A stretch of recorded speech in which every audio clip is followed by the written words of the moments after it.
Is it good to have laws? Depending on what it is. Yeah. Why? Okay, so we can find benefits to laws, and maybe that's why it is that we agree to live by certain laws. Okay. So so essentially by constraining ourselves with laws, we become free to explore life in a whole bunch of other areas. So it's almost like a paradox. By limiting our freedom, we become more free, perhaps. Okay. Yeah. Yeah. That probably pretty well describes the trap. So you graduate, let's say, and you hate living at home. So then you decide that you're going to get a job so that you can get your own place.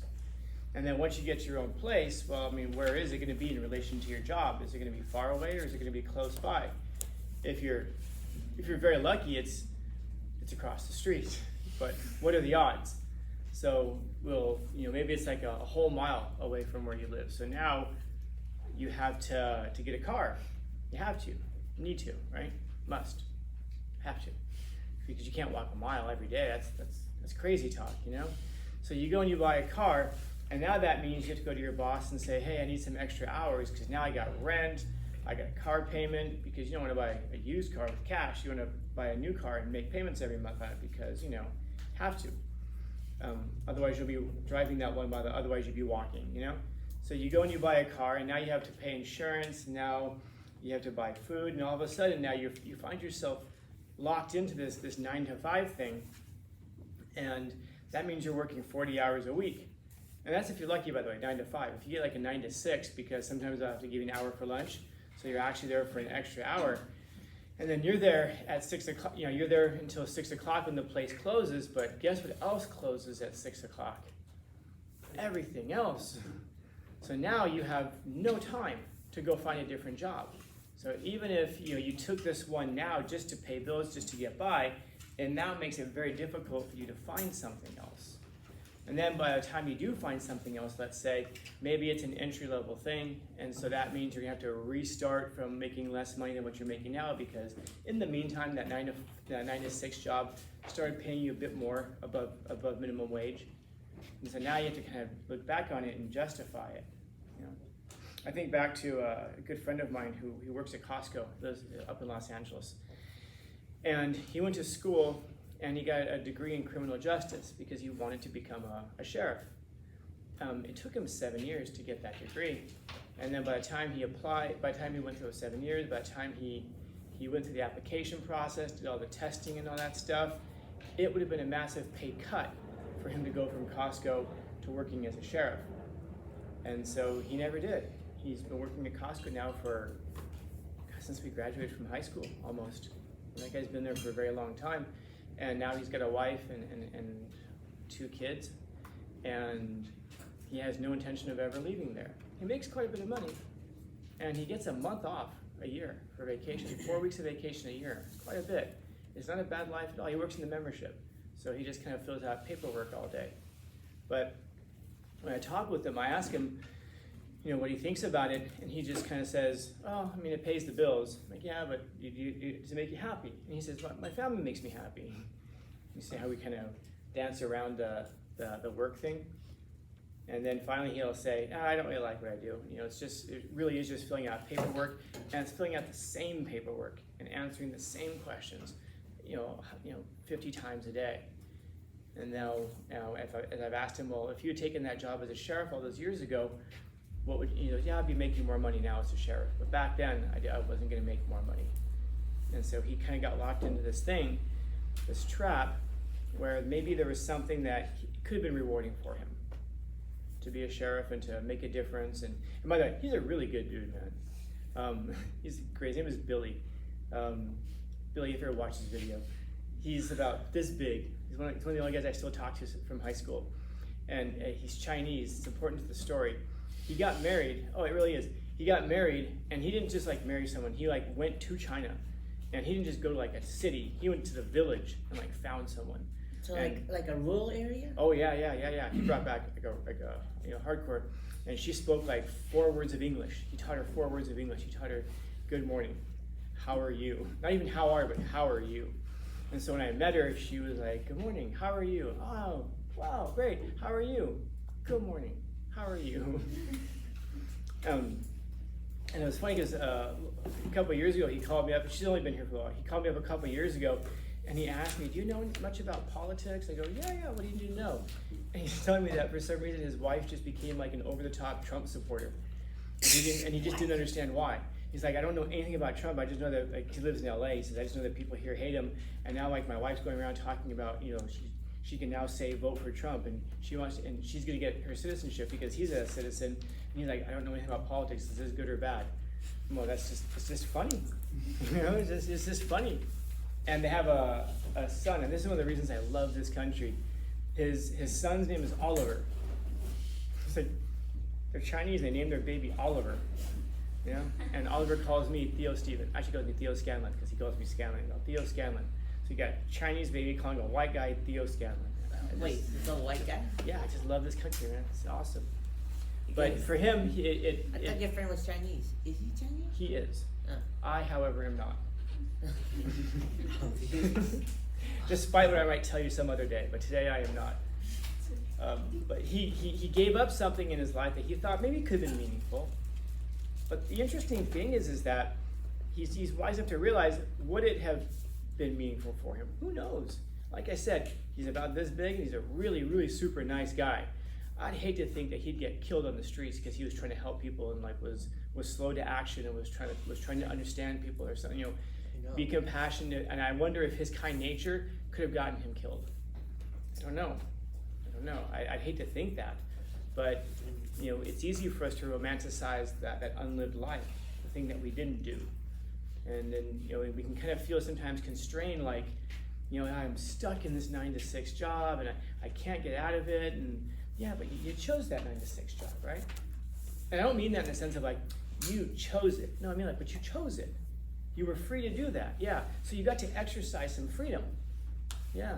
A lot of people in the world never get to exercise that freedom. A lot of people in history have never had an opportunity to exercise the kinds of freedoms that we get to exercise. Even if you feel like you don't have much freedom, you can exercise freedom. Everybody in here exercised the freedom to be here today. You all could have left. Everyone already knows my attendance taking skills are not fantastic. There's a good chance I may not even notice I marked you present. Yeah. Well, what about the times that you don't have a choice? Like what? Well, I don't know if I'd be able to provide an example. Yeah. Sweatshops. Sweatshops, what about them? You don't have a choice. I do. I don't work there. Oh. Yeah. You have a choice. Unless somebody shows. That's how to do it. This. Wait, I get what you mean, but you understand what he means? Like if you find yourself like you don't have any, you feel like you don't have any job options, so it's like you take the one that you can get. I get that, and that's a little bit about what I'm talking about when I'm saying we have more options in a lot of places, but there are options. What's your option, for example? Not take it. Don't work there. Oh, but then you're going to starve. Maybe, or maybe you find something else. But that's kind of the point, isn't it? You have freedom to choose between those two things. Well, let's see. Am I going to choose working in a sweatshop and a dead-end job that's going to probably kill me, just from the health conditions before I'm 35 years old? Or am I going to take a risk and try to find something that's better and provides more opportunity perhaps in the future? Am I going to be hungry in the meantime? Stop me if you've heard this before, but life is suffering. You don't get to choose not to suffer. That's part of what it is to be alive. But what you can do is choose what it is that you're going to suffer for. Are you going to suffer for working in that sweatshop and making way less than you deserve and dying early? Or are you going to suffer for, skipping meals because you don't have any money because you're trying to find something else? Life is suffering, but you can choose what it is you're going to suffer for if you're fortunate. 1 second. And now if you can now compound that and find something that makes the suffering worthwhile, that's something important. A lot of us, I'm sure, have family members where like my dad. My dad worked at McDonald's my whole life. He made way too little money for what he was doing, trying to raise a family on that, trying to get by. My mom was disabled, so we didn't have any money coming in from there. But why did my dad go and do that job he hated every day? I can think of 2 reasons. And then that is? What's that? And that is? Me and my brother. In other words, he had a family. And so it wasn't that he looked forward to every day like, gonna go make some cheeseburgers. He wasn't excited about having to drive kind of as far away from where we lived so he could go and make fries. That wasn't what he was looking forward to. And my dad growing up, man, this guy was just constantly like in bad moods and angry and slamming things and all that. I can see why, and as a little kid I didn't see why. You know, as a little kid, dude, man, I was like the king of the schoolyard. My dad worked at McDonald's, you know. You know, my first 4 years of school, I was fortunate. I got to go to a private school because it would take students every year on scholarship. So my mom took me down to take the tests, and I took the test, so I scored high enough that they let me go there for free for 4 years. And then, no joke, three-quarters of the way through my fourth year, they said, no more scholarships because they were running into money trouble. So I had to leave the school like in the fourth quarter and then start going to regular schools. But when I was at that private school, like there was like, you know, the Happy Meal toy. So you're like, what you need, man? I got you. You know, and like my friends would be like, you're lucky. Your dad works at McDonald's. My dad's a lawyer. Boring. Yeah. But what is it that got him up and every day to do that, to endure that suffering of life? It was the fact that he was providing for his family. That's what helped him to transcend that suffering. It wasn't what he thought he could have done. It's not what he probably was capable of doing in life, but it's where he was. And you know, if I could talk to him today, well, first I need a Ouija board to talk to him, but if I were to talk to him today from back then, I'd probably try to, you know, say that to him, dude. Endure the sufferings of life to find something that transcends it and embrace that and love that. Because at least you have that freedom to choose what it is that you're going to suffer for. A lot of people don't. The thing with the sweatshop, that narrows it down, man. That is hard to walk away from. It's easy for me over here to say, you don't enjoy it? Abandon it. Take a chance in life. It's easy for me to sit here as a teacher. I earn over $100,000 a year to come up here and talk to you guys like this. Those people who are working in sweatshops, they're a couple dollars an hour. You know, it's easy to sit back from over here and say that, of course, but that other part, but that doesn't make it untrue. To find something that makes the suffering worthwhile. Yeah. Oh, no, yeah. Okay. If I talk long enough, I'll answer everything, even the meaning of life. That's the third quarter, by the way. So, what is it? What is the freedom that you're going to exercise, and what is the thing that you're going to pursue that's going to make it all worthwhile? Yeah. Going back to like the whole job thing, it kind of, well, to what I wrote, I believe that it was kind of trying to say that a person shouldn't lack commitment when they have independence. Like, as human beings, we should choose to want to commit to ourselves at least, or to something, because I believe that that's one of the best type of freedoms there is. For example, like, the more you want something, the more possible experience you will receive, because in that way you will commit to yourself, like getting whatever it is you desire. And all your focus and energy can go to that one desire, which is where the freedom comes in. And I have the belief that those who truly and genuinely commit to themselves are truly free, because our commitments make us more like effective and efficient and more focused, and committing to something is hard.